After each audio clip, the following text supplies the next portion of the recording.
बिस्मिल्लाहिर्रहमानिर्रहीम। अस्सलाम वालेकुम। मैं हूं तसव्वुर शहजाद और आप देख रहे हैं तसव्वुर शहजाद ऑफिशियल। नाजरीन, आज का जो मौजू है वो इंतहाई ख़तरनाक है और इस मौजू के हवाले से जो हमारे ज़राए ने हमें इतलात दी हैं वो इंतहाई खौफनाक हैं। अगर आपने हमारा चैनल सब्सक्राइब नहीं किया तो सब्सक्राइब कर लीजिए, बेल आइकन का बटन दबा दीजिए और कमेंट सेक्शन में अपनी राय ज़रूर दीजिएगा और उसके साथ साथ हमारी ये वीडियो अपने दोस्तों के साथ भी ज़रूर शेयर कीजिएगा। नाजरीन, आज का जो मौजू है वो ये है कि नवाज़ शरीफ ने एक लंदन प्लान तैयार हुआ है और आज और गुज़श्ता कल लंदन में कुछ मुस्लिम लीग नून की आला क़यादत के इजलास हुए हैं और उसमें मियां नवाज़ शरीफ ने राना सनाउल्लाह को पंजाब असम्बली की सूरत हाल पर काफ़ी डांटा भी है, सरजनिश भी की है उनकी, और दीगर रहनुमाओं के साथ उन्होंने इस इजलास में जो अहम मौजू डिस्कस किए हैं उसमें उन्होंने पाकिस्तान की सियासी सूरत हाल पर अपनी जो मुस्तकबिल की प्लानिंग है उसके हवाले से उनको आगाह किया है। नाज़रीन, मियां नवाज़ शरीफ ने रहनुमाओं को ये कहा है कि मरियम नवाज़ पाकिस्तान जा रही हैं, इनके हाथ मजबूत किए जाएं और उसके लिए सबसे पहला काम ये किया जाए कि मरियम नवाज़ का भरपूर इस्तकबाल किया जाए और उसके लिए तमाम जो लीगी कारकुनान हैं वो मरियम नवाज़ के इस्तकबाल के लिए एयरपोर्ट पहुँचे और उनका इस्तकबाल इस बात का एक रेफरेंडम होगा और वो ये बताना मकसूद है कि कितनी दुनिया जो है, कितने लोग और कितने अवाम मुस्लिम लीग नून के साथ अभी तक वाबस्ता है। तो इस हवाले से आज लाहौर में भी एक इजलास हुआ है जिसमें तमाम जो अरकान असम्बली हैं, MNA MPAs, उनको जो उम्मीदवार हैं, जो टिकट होल्डर हैं या जो यूनियन काउंसिल के चेयरमैन और काउंसलर रह चुके हैं मुस्लिम लीग नून के, और उनको हिदायत की गई हैं कि हर हलके से एक हज़ार बंदे को लाजमी मरीम नवाज़ के इस्तकबाल के लिए लाया जाए। नाज़रीन, लंदन में जो प्लान तैयार हुआ है वो इंतहाई ख़तरनाक है। मियां नवाज़ शरीफ को गुज़श्ता उनके टेन्योर में जब इक़्तिदार से निकाला गया तो उसकी बुनियादी वजह ये थी कि वो फ़ौज के ख़िलाफ़ बोलने लग गए थे और उस बुनियाद पर उनको इक़्तिदार से निकाल दिया गया। इस हवाले से कुछ लोग ये कहते हैं कि मोदी के साथ नवाज़ शरीफ की एक मुलाकात हुई थी और उस मुलाकात में मोदी और नवाज़ शरीफ ने यह तय किया था, और ज़राए का ये कहना है, अभी ये मुसद्दका नहीं है, कि कुछ लोग इस मुलाकात मुसद्दका है कि मुलाकात हुई थी, उसकी मैं तस्दीक करता हूँ, लेकिन उस मुलाकात के अंदर जो बातें हुई थी वो गैर मुसद्दका हैं अभी तक। कुछ लोग ये कहते हैं कि मोदी ने नवाज़ शरीफ को ये कहा था कि हमारे दोनों मुल्क जो हैं वो खित्ते में अहमियत के हामिल हैं और अगर हम अपनी लड़ाइयाँ और दुश्मनियाँ भूल कर मुत्तहिद हो जाएँ, मतलब हम इकट्ठे एक दूसरे के साथ तिजारत भी शुरू करें, एक दूसरे को सपोर्ट करें, तो हम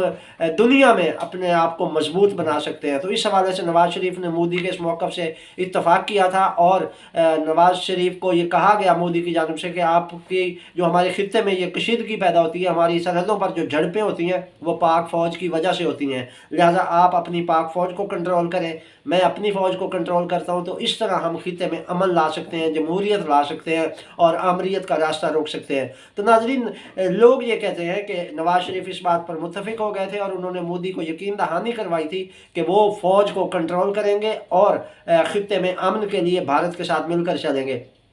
यही वजह है कि गुज़श्ता रोज़ शहबाज शरीफ ने भी उसी तनाजुर में ये बयान दिया था कि हम इंडिया के साथ अच्छे ताल्लुकात चाहते हैं और बराबरी की सतह पर आगे बढ़ना चाहते हैं। तो ये मियां नवाज़ शरीफ का भी मौक़िफ़ यही रहा है माजी में इंडिया के हवाले से। तो उसके बाद जो सूरत हाल है वो इस तरह की हो गई कि नवाज़ शरीफ को इक़्तिदार से हाथ धोना पड़े। अब इमरान खान के साथ भी वही हुआ कि उसको भी फ़ौज की वजह से इक़्तिदार से निकलना पड़ा और इसमें जनरल बाजवा ने जो बुनियादी किरदार अदा किया रजीम चेंज के हवाले से। तो नाज़रीन, अब ये सूरत हाल ये है कि कुछ ज़राए ने ये इतला दी है कि नवाज़ शरीफ ने इमरान खान से रब्ता किया है और उन्हें ये कहा है कि फ़ौज के हवाले से ही हम हमेशा मुश्किलात में आते हैं, लिहाजा इस तरह की कोई पॉलिसी मुतफ़िक़ा तौर पर तैयार की जाए कि फ़ौज हमारे सियासी मामलात में मुदाखलत न करे बल्कि तमाम इदारे अपने आइनी दायरे कार में रहें। तो इस हवाले से ज़राए ने यह कहा है कि इमरान खान ने भी इस पर सोचने का वक्त मांगा है और ये मुलाकात नवाज़ शरीफ और इमरान खान का दरमियान जो रब्ता है इसमें ये तय पाया है कि आइंदा के लिए जो है लाहे अमल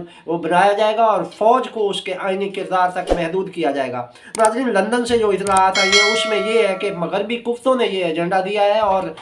उन्होंने नवाज़ शरीफ को ये कहा है कि वो फ़ौज के ख़िलाफ़ मुहिम चलाएं, जिसके बाद ये फैसला हुआ है कि फ़ौज को बैरकों तक महदूद किया जाएगा और उन्हें सियासी मामलात में आगे नहीं आने दिया जाएगा। नाज़रीन, ये लंदन प्लान के तहत ही मुल्क में ऐसी फ़िज़ा पैदा की जा रही है जैसे कि खाना जंगी की फ़िज़ा पैदा की जा रही है ताकि पाकिस्तान में हालात ख़राब हों और फिर ये जानबूझकर ऐसे हालात पैदा किए जा रहे हैं। अब उसमें ये हो रहा है कि کہا یہ جا رہا ہے کہ پاکستان میں خانہ جنگی کی فضا پیدا کی جائے گی، اور پھر جب یہ فضا بن جائے گی، ہر طرف لڑائیاں جھگڑے ہو جائیں گے، اسی وجہ سے ایک طرف تو سیاسی بحران پیدا کیا جا رہا ہے کہ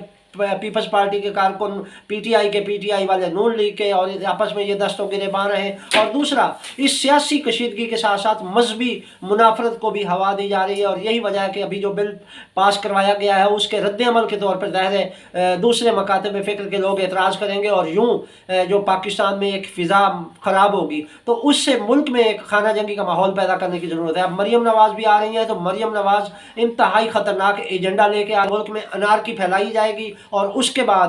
جب ملک میں خانہ جنگی اور معاشی صورتحال خراب ہونے کے بعد ایک فضا خراب ہوگی تو پھر بیرونی فوجیں اتریں گی۔ اس کے لیے انڈیا کو بھی تیار رہنے کا حکم دیا گیا ہے، اور امریکی فوج بھی پاکستان کے آس پاس ہی اپنے اڈوں پر اس تیاری میں ہے کہ وہ حالات خراب ہونے پر پاکستان میں اترے گی، اور پھر پاکستان کے حوالے سے اپنی پالیسی جو ان کی ہے یا ایٹمی ہتھیاروں کے حوالے سے یا باقی معاملات کے حوالے سے اس کو پھر کیپچر کر لے گی۔ ناظرین، یہ کہا جا رہا ہے کہ پاکستان کے عوام کو اس طرح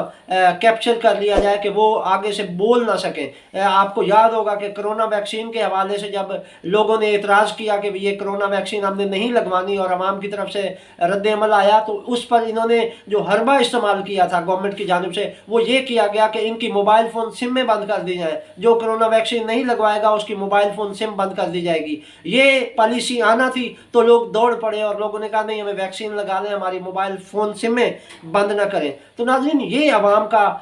جو لب لباب ہے، ان کا تاثر یہ ہے، ان کی وہ رد عمل کی پوزیشن یہ ہے کہ وہ ایک موبائل فون سم بند ہونا برداشت نہیں کر سکے، اور انہوں نے کرونا ویکسین لگا لی تھی۔ تو اب وہی صورتحال ہے کہ عوام کو ایسا پابند کیا جائے گا، عوام کو ایسی پالیسیوں کو بنا کے ایسا جکڑا جائے گا کہ عوام میں بھی پریشانی ہوگی، اور عوام پھر ان کی بات ماننے پر تیار ہو جائیں گے، جس کے بعد ملک کے حالات جو ہوں گے وہ انتہائی خطرناک تصویر ہے، وہ میں پیش کرنے کی بھی سکت نہیں رکھتا کہ اس کے بعد کیا صورتحال ہوگی۔ ناظرین، اس حوالے سے یہ جو صورتحال بنائی گئی ہے اس وقت ریاست جو ہے وہ انتہائی خطرناک پوزیشن میں ہے، اور عمران خان کو اگر اس صورتحال سے بچنا ہے تو عمران خان کو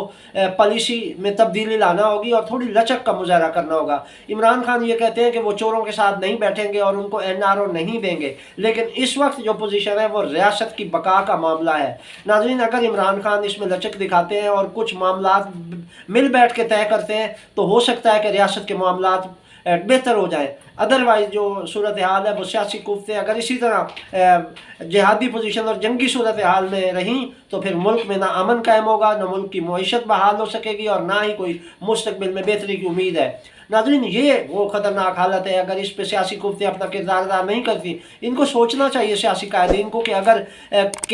ملک ہوگا تو یہ سیاست کر سکیں گے، ملک ہوگا تو یہ حکومت کر سکیں گے، ملک ہوگا تو یہ عیاشیاں بھی کر سکیں گے، لیکن اب اگر ملک کی بقا خطرے میں ہے تو اس کے لیے انہیں متحد ہونا ہوگا، اس کے لیے انہیں اپنے اختلافات بھلانا ہوں گے اور ایک پیج پر آنا ہوگا۔ اس حوالے سے